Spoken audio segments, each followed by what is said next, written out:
కొంచెం సేపు నిజాలు మాట్లాడుకుందాం.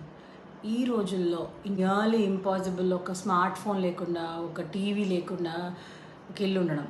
అండ్ ఈ ఎక్సెసివ్ స్క్రీన్ టైమ్ స్ట్రగుల్స్ అందరూ పేరెంట్స్ రోజు పడేవే.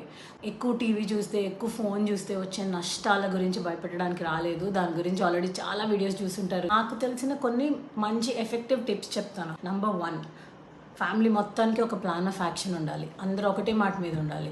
అమ్మ తిట్టిందని నాన్న దగ్గరికి వెళ్ళడము, లేదా నాన్న తిట్టాడని నాన్నమ్మ దగ్గరికి వెళ్ళడము, ఇలాంటివన్నీ నడవవు. వ్యూయింగ్ అంటే ఎవరో ఒక పేరెంట్ కానీ అదర్ కేర్ గివర్ కానీ పిల్లలతో పాటు కూర్చుని ఆ కొద్దిసేపు డిస్కస్ చేస్తూ ఇంటరాక్ట్ చేస్తూ చూడడం. ఇమాజినేటివ్ ప్లే లేకపోతే ట్రాన్సిషన్ యాక్టివిటీస్ అని హాఫ్ అన్ అవర్ టీవీ తర్వాత ఏం చేద్దాం, డ్రాయింగ్ చేద్దామా, పెయింటింగ్ చేద్దాం, డెంటిస్ట్ కిట్తోనో, డాక్టర్ సెట్తోనో, కిచెన్ సెట్తోనో అలాంటి వాటితో ఆడుకునేటట్టు ఎంకరేజ్ చేయడం.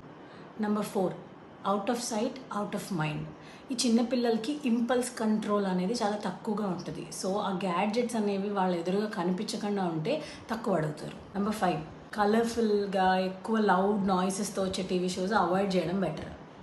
6, screen free zones in the house అంటే డైనింగ్ టేబుల్ మీద ఫోన్ వాడము, బెడ్రూమ్లో ఫోన్ వాడము. Number 7, monkey see monkey do. పిల్లలు ఏది చూస్తే అవే ఇమిటేట్ చేయడానికి ట్రై చేస్తారు. సో పెద్దవాళ్ళుగా వాళ్ళ చుట్టూతో మనం ఎక్కువ ఫోన్స్ వాడుతున్నాం, స్క్రీన్స్ వాడుతున్నాము అని అంటే obviously they will also do the same things.